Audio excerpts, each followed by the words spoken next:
I'm stunned how many people don't think they can retire. It's amazing. Let me turn this light on. Get some light on this beautiful mug of mine. This little light of mine. Oh boy. How come every time I get ready to do a video? We'll pause it real quick. So I just got off the phone with a couple folks out in the West Coast. Let's just put it that way. Not California, even though I do get a lot of clients from California. And they got hurt hard during the 2007, 8, and 9 debacle. That I'm surprised how many people forget how bad that was.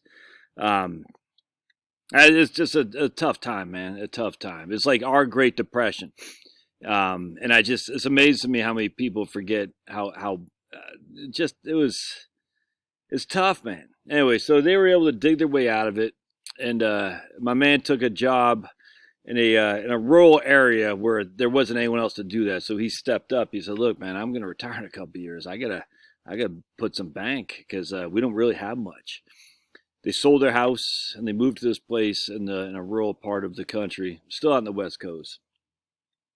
And his company gave him a pretty significant bonus to incentivize him to move because his job is in demand. He's not a history professor. He knows what to do. He can use his hands to do stuff. I tell you, of all the things back in my history, I wish I've learned a little bit different. I mean, look, it all works out, but that's the one thing that if you can know how to do stuff, you're going to always be in demand, and this guy is. So now he's just freaking stacking fat stacks of cash, dude. He's just like, that's fantastic. But he only has $100,000 in his 401k. That's it. $100,000 in his 401k. And but they sold their house. They got $250,000 in cash, literally just sitting in cash. That's all they got. No, they have no house. They're living. They're paying them rent. They're not living large, and I'm sitting there thinking, man, it's gonna be interesting to see how this shakes out. Well, then but they have no debt. No, they don't drive fancy schmancy good time rock and roll cars. And I'm just crunching before we got on the phone. I'm like, is that all they got? Thinking this is it. $250 in cash and $100,000 in a 401k, and they want to relocate someplace in a warmer climate, and they want to buy, a $300,000 house or something like that. And my first impression is, this could be tough. Well, he gets, $3,500 a month Social Security at his full retirement age. She'll get half that.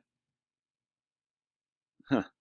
So at the full retirement age, they're going to have about $5,200 a month in Social Security. All right. So then they're going to let's just say they buy a $300,000 house. They'll put $150,000 down. They'll take another, whatever it is, for reverse mortgage, so they can purchase reverse mortgage. No debt. Well, but they owe debt. Well, they don't own debt. As long as they live in that house for the rest of their life, if they fully intend, they're like, dude, we've already done all we can for our kids. If we leave them money, that's great. So they got no mortgage.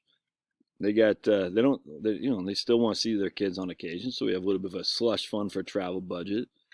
$5,200 a month in Social Security. And right there, I'm like, man, you guys are looking good.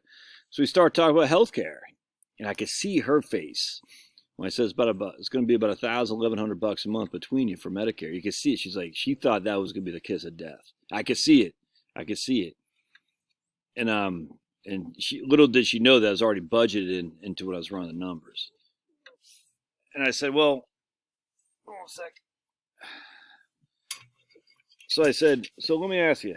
You call her Jane. I said, Jane, if you had worst case scenario, you have no debt, your cars are pretty new, 2016, 2019. Your husband knows how to maintain all these things. He's a handy guy. And you're going to live in a part of the country that you don't need a whole lot of heating. You need some AC, but you don't really need that. I mean, fans, you know what I'm saying? Or you could have window units. But anyway, we'll sniff that. I said, so let's just say worst case scenario, you had $5,200 a month. Would that get you by? Of course it would, because they only spent $3,500 a month as it is. Then you factor another $1,000 a month for Medicare.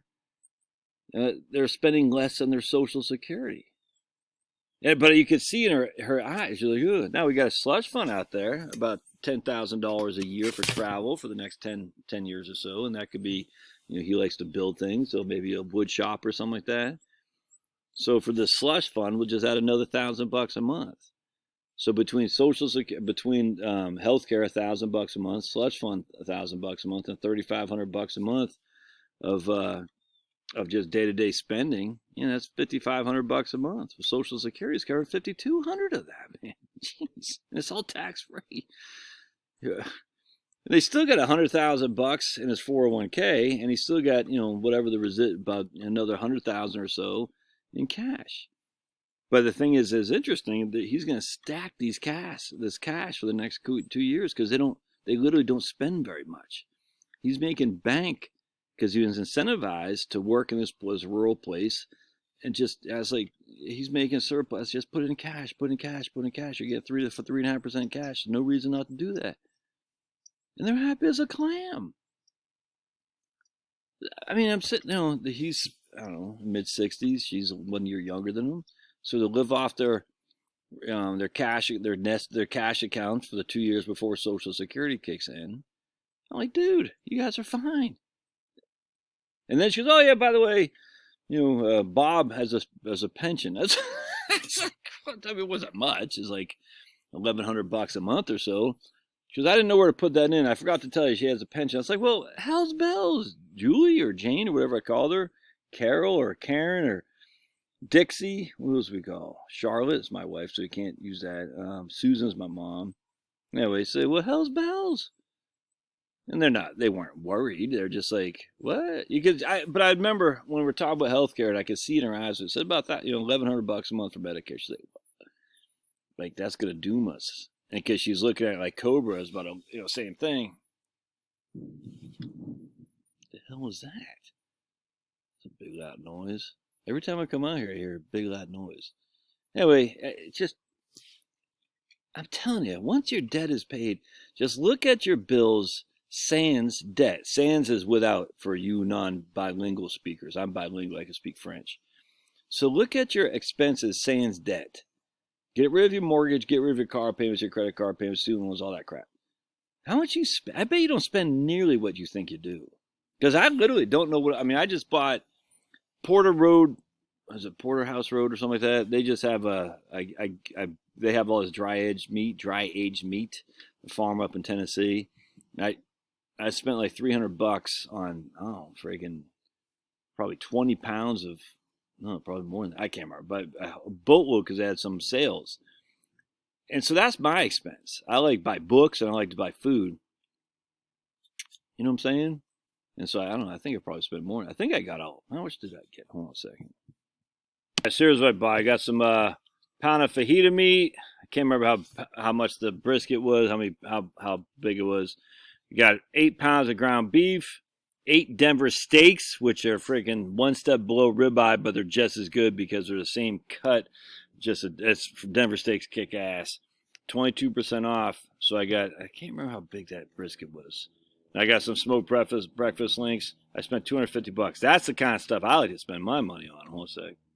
Dry aged beef, by the way. And so if you come down here to Porter Road and we went to the brisket, there's right here. How big is that brisket? That brisket there's a lot of fat in there, which is kind of concerning. But 8 to 10 pounds, so say 9 pounds of brisket.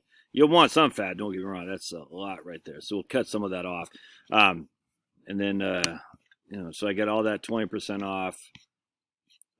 Right here, these things, good. And then the Denver steak. Oh, they run out of Denver steaks? Oh, no. Which I already got them, so I'm okay with that. Beef belly. I'm making my own bacon, by the way, so take that, whoever told me about that. Where's the Denver steaks? They must have run out of Denver steaks. I got the last of them. You guys didn't. Yeah, it's good to be me, but there's some filet. I'm not the biggest fan of filet. I just like ribeye. What the hell's a Denver steak? They must have run out. Oh, man. I rule. You drool. Love me some fajitas. They got a small Denver steak right there, but I don't want small. Anyway, so the point being is I spend my money on books. Every now and again I buy a t-shirt. Just bought a Telekinetic Yeti t-shirt, a baseball shirt, which I like that band. And I like to support things I like. I'll send some money to various guys I listen to. I get good entertainment out of, and education out of, and food. That's it, man. That's your old buddy in books. That's it. That's what I spend my money on. My wife has a little bit different taste. She spends her money on the kids. I mean, so once the kids are out of the house, dude, will we still be funneling money to them? Well, I hope not. Heaven forbid. But it's just like, you get rid of the debt. What else do you spend your money on? I just encourage you to look at that. Say, okay, and do I need to buy Porter Rotos? Actually, that wasn't bad. I mean, $263 for probably 20 pounds, probably 30 pounds of food. A beef, dry aged beef, grass fed from a real farm up in Tennessee. That's not bad, man. I mean, I'm going to eat the beef anyway. I go to Costco, but I don't know who the farmer is. You know what I'm saying? Do I really know Porter Road farmers? No, but I mean, I've ordered from before and I love it. Anyway, I'm surprised how many of you guys, I bet you'd be surprised who took the time to say, huh, and then you took the time to look at Social Security. I bet you put two and two together and say, wait a second, I think I can do this fast, or I think I can do this, quit my crappy job sooner than I wanted, sooner than I thought. Something to think about. All right, don't forget to subscribe to Locals down in the Doobie Duke. We go live every Friday at 4 p.m.